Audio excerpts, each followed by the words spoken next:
گھڑا خالی ہو تو اس میں آواز بہت تیز آتی ہے چھلکنے کی. ہمارے یہاں بین ہی یہی حال ہے میرے بھائیوں. کہنے کا مطلب یہ ہے کہ اب اس آیت کریمہ سے ہمیں یہ پتہ چلا کہ صراط مستقیم کہاں ہے؟ جو صحابہ کرام رضوان اللہ علیہم اجمعین کے نقش قدم پہ چلتے ہیں.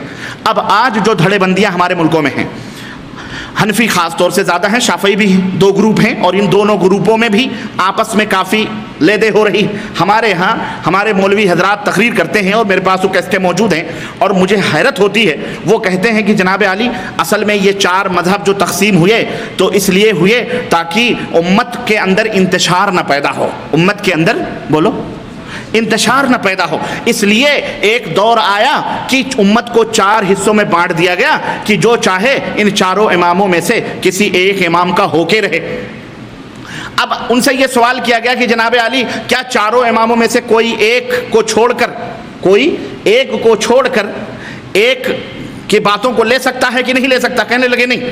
اگر ایسا ہوگا تو ٹھنڈی میں آدم حنفی ہوگا تو وہ ٹھنڈی میں امام شافعی کے مسلک کے اوپر عمل کر لے گا، اور گرمی میں اپنے مسلک کے اوپر عمل کر لے گا. تو جہاں اس کا دل چاہے گا وہاں اس مسلک کے اوپر عمل کر لے گا اور دوسرے مسلک کو چھوڑ دے گا. اس لیے حرام ہے کہ کوئی ایک مذہب کو چھوڑے یا ایک مذہب میں رہ کر کسی اور کے مذہب کی باتوں کے اوپر عمل کرے. جو جس کا مذہب ہے وہ اس مذہب کے اوپر عمل کرے. ہم نے کہا واہ جناب علی، یعنی آپ اس بات کی اجازت نہیں دیتے کہ کوئی ایک مذہب کا پابند یعنی شافعی حنفی کی بات کو لے، حنفی شافعی کی بات، آپ اس کی اجازت نہیں دیتے. آپ ایک محمد الرسول اللہ صلی اللہ علیہ وسلم کی اتباع کرنے والے امام کی کو کیسے یہ کہتے ہیں کہ جی تم جو ہے ہماری باتوں کو لو یا ان کی باتوں کو لو؟ یہ حرام نہیں ہے کہ نبی کی باتوں کو چھوڑ کر غیر نبی کی باتوں کو لیا جائے؟ بولو، یہ حرام نہیں ہے؟ یہ تو سب سے پہلا حرام. اگر ایک امام کی بات کو چھوڑ کر دوسرے امام کو لیا تو یہ تو کفر نہیں ہوگا. کوئی بھی دنیا کا آدمی نہیں کہہ سکتا کہ یہ کفر ہے. لیکن اگر نبی کی بات کو چھوڑ کر کسی امتی کی بات کو لیا تو یہ کیا ہو جائے گا؟ کفر باللہ ہے. یہ اتنی بڑی جھٹائی یہ لوگ کرتے ہیں، کہتے ہیں انتشار کے لیے. میں نے کہا چلو ٹھیک ہے بھائی انتشار کے لیے، لیکن آپ یہ بتلاؤ کہ ہمارے ملکوں کے اندر، ہندوستان، پاکستان، بنگلہ دیش کے اندر جتنے بھی احناف، کیا یہ ایک پلیٹ فارم پہ ہیں؟ بولو. یہ میاں ان میں بھی کتنے ہیں؟ قادیانی ایک الگ فرقہ، یہ بھی حنفی ہیں، اس میں کوئی دو رائے نہیں. قادیانی بھی حنفی ہیں، شیعوں کے اندر بھی بعض فرقے حنفی ہیں، احناف ہیں. نمبر 2 نمبر 3 بریلوی الگ ہیں اور دیوبندی الگ ہیں. اور دیوبندیوں میں بھی اب تو 2 گروپ ہو چکے ہیں. مولانا عطا اللہ شاہ بخاری رحمۃ اللہ علیہ کا ایک گروپ جو مماتی گروپ ہے، اب وہ اتنا سخت ہو چکے ہیں کہ ان دیوبندیوں میں ایک دوسرے کے پیچھے نماز کو حرام کہتے ہیں. یہ ابھی تک یہ بریلوی دیوبندی ایک دوسرے کے پیچھے نماز کو حرام قرار دیتے تھے، لیکن اب یہ حنفی آپس میں بھی یہ مماتی اور حیاتی ایک دوسرے کے، یعنی ایک گروپ یہ کہتا ہے کہ نبی زندہ ہیں قبر میں، دیوبندیوں کا دوسرا گروپ کہتا ہے نبی مرے ہوئے ہیں، وہ زندہ نہیں ہیں. یہ ایک دوسرے کو برا بھلا کہتے ہیں. تو یہ بریلوی حنفی، وہ بھی حنفی، ایک امام کے ماننے والے. سوال یہ پیدا ہوتا ہے کہ اگر یہ مذہب جو بانٹا گیا تھا حنفی شافعی مالکی، اس سے انتشار ختم ہوتا ہے تو میاں تم تو کم از کم ایک امام کے ماننے والے کم از کم آپس میں بھی تو ایک رہتے. تم کیوں منتشر ہو؟ تو سمجھ آ رہی کہ نہیں آ رہی؟ تم کیوں منتشر ہو؟ تمہاری دال کیوں جوتیوں میں بٹ رہی ہے؟ تم کیوں آپس میں حنفی ہو کر ایک دوسرے کے اوپر کفر کے فتوے لگا رہے ہو؟ کیوں؟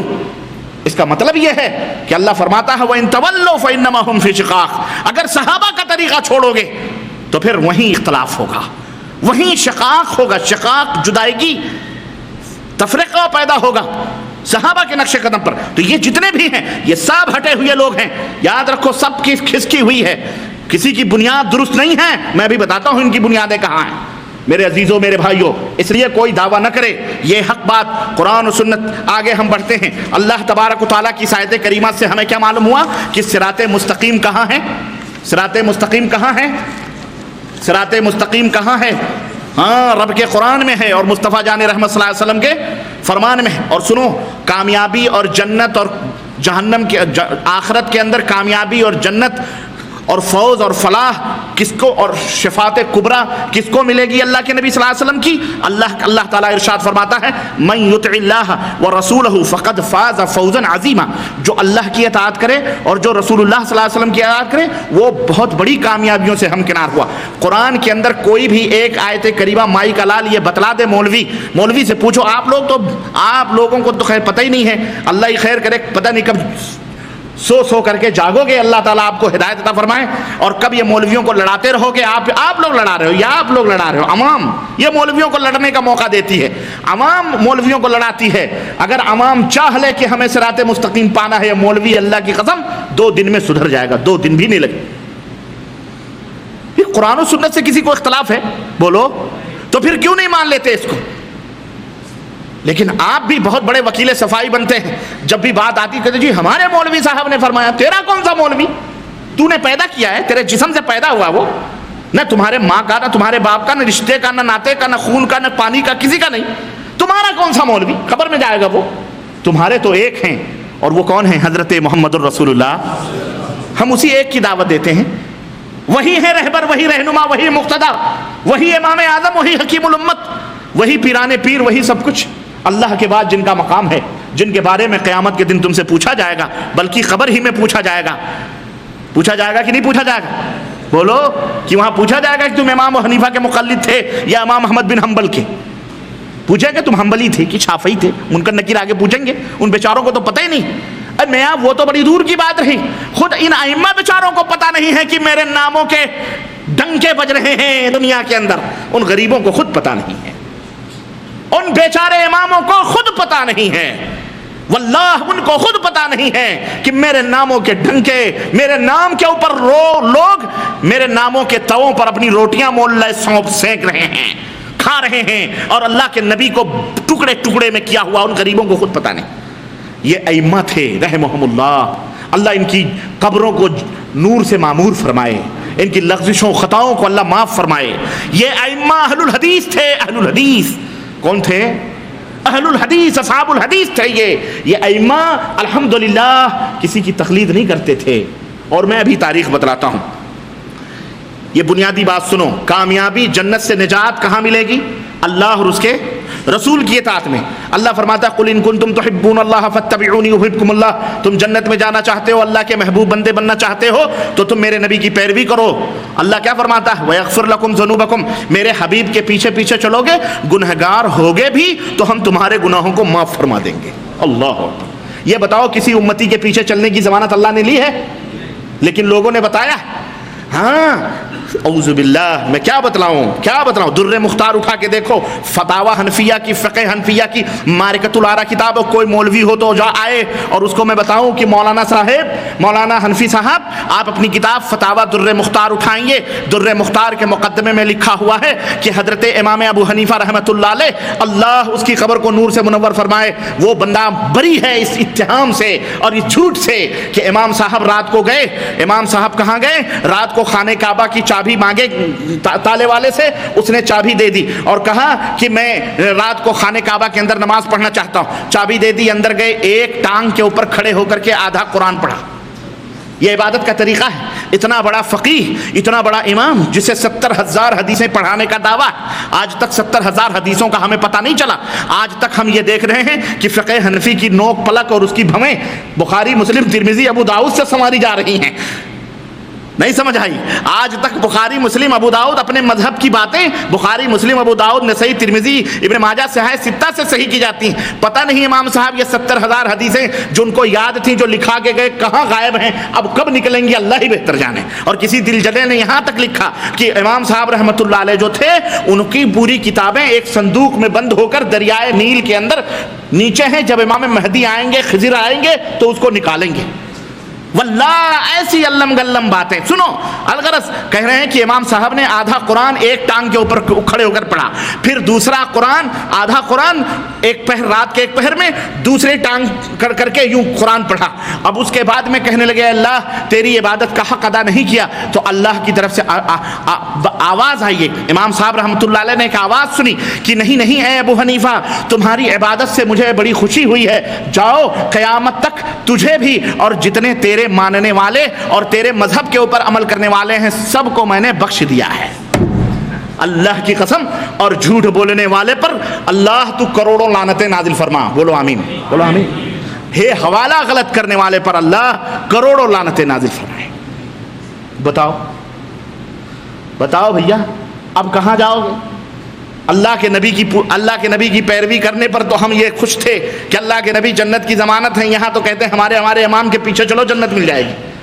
استغفر اللہ، اتنا بڑا کفر کر کے بھی یہ اہل سنت والجماعت، تو ہم نہیں جانتے پھر اہل سنت والجماعت کس کو کہتے ہیں۔ یہ صحابہ کے نقش قدم پر سنو، آگے بڑھو۔ اللہ کے نبی فرماتے ہیں کل امتی يدخلون الجنہ الا من ابى، میری امت کا ہر شخص جنت میں داخل ہوگا سوائے اس کے جو انکار کرے۔ قیل من ابى، کون انکار کرے گا؟ اللہ کے نبی نے فرمایا من اطاعنی دخل الجنہ، جس نے میری اطاعت کی وہ جنت میں داخل ہوگا۔ ومن عصانی فقد ابى، اور جس نے میری نافرمانی کی اس نے گویا میرا انکار کیا۔ خلاص سنو اللہ کے نبی اور سنو، یہ دلیلیں اس بات کی دلیل ہیں کہ فوز اور فلاح اور جنت کس کی اتباع اور پیروی پہ ملے گی؟ بولو، اللہ اس کے رسول صلی اللہ علیہ وسلم کی، اور قرآن اور سنت کے سوا جو کچھ بھی ہے سب کیا ہے؟ ضلالت ہے اور گمراہی ہے۔ اللہ کے رسول صلی اللہ علیہ وسلم فرماتے ہیں ترکتکم علی المحجۃ البیضاء لیلھا کنہارھا لا یزیغ عنھا الا ہالک، اے لوگوں میں تمہیں ایک واضح اور سیدھی شاہ راہ پر چھوڑ کے جا رہا ہوں جس کی راتیں بھی دن کی طرح روشن ہیں۔ دن تو اپنا ہے ہی ہے واضح، یعنی مطلب کیا؟ مطلب یہ ہے کہ تمہیں چلنے میں کوئی دشواری، میں وہ دین چھوڑ کے جا رہا ہوں جس دین کی راتیں بھی دن کی طرح روشن ہیں۔ اللہ اکبر۔ اللہ کے نبی فرماتے ہیں لا یزیغ عنہا الا ہالک، اس دین کو چھوڑ کر کسی اور دین کی طرف، کسی اور مذہب کو اختیار کرنے والے کیا ہو جائیں گے؟ ہلاک اور برباد ہو جائیں گے۔ جن کو ہلاک اور برباد ہونا ہوگا وہی اس دین کو چھوڑے گا۔ تو بولو اللہ کے نبی تو یہ کہیں میرا دین بڑا ہی واضح اور صاف ہے، اور امتی یہ کہے کہ نہیں اس کے اندر بڑی پیچیدگیاں ہیں، تم نہیں سمجھ پاؤ گے، یہ تو بڑے بڑے تندرست لوگوں کا علاج کرنے والی کی پڑیا ہے، یہ بڑے بڑے تندرست لوگوں کے علاج کرنے والی کی پڑیا ہے۔ یہ حکیم صاحب وہ ہیں جو بیماروں کا علاج نہیں کرتے بلکہ یہ بڑے بڑے مسنڈوں کا علاج کرتے ہیں۔ تو قرآن و حدیث تم نہیں سمجھ پاؤ گے، یہ بڑے بڑے علماء ہی اس سے سدھرتے ہیں، جہلا عوام نہیں سدھرتے۔ استغفر اللہ، یہی مثال ہو گئی۔ تو اللہ تبارک و تعالیٰ نے اور اللہ کے نبی نے ایک اور جگہ فرمایا ترکت فیکم امرین لن تضلوا ما تمسکتم بہما، دو چیزیں تمہارے درمیان چھوڑ کے جا رہا ہوں، جب تک تم ان دونوں چیزوں کو مضبوطی سے پکڑے رہو گے کبھی بھی گمراہ نہیں ہو سکتے۔ کتاب اللہ و سنتی، ایک اللہ کی کتاب ہے اور ایک میری سنت ہے۔ موطا امام مالک کی یہ حدیث۔ تو اس حدیث پاک سے ہمیں کیا معلوم ہوا؟ اس حدیث ان دونوں حدیثوں سے ہمیں یہ معلوم ہوا کہ قرآن و سنت کے سوا جتنا بھی ہے سب کیا ہے؟ ضلالت ہے، گمراہی ہے، اور آدمی بھٹکنے والا ہے۔ اور سنو، اسلام نے تفرقہ بازی اور جماعت سازی یا مذہب کی ایجادات وغیرہ سے قرآن و سنت سے منع فرمایا، قرآن و سنت نے روکا ہے۔ چنانچہ اللہ نے ارشاد فرمایا کہ ان الذین فرقوا دینہم وکانوا شیعا لست منہم فی شیء، اے میرے حبیب جنہوں نے اپنے دین کو ٹکڑے ٹکڑے کر لیا، اور بھی تفسیر میں بتلاؤں گا، تفسیر آ رہی، جنہوں نے اپنے دین کو ٹکڑے ٹکڑے کر لیا، اے میرے نبی آپ کا تعلق ایسے لوگوں سے نہیں ہے، کچھ بھی تعلق آپ کا ان گروہوں اور گروپوں سے نہیں ہے۔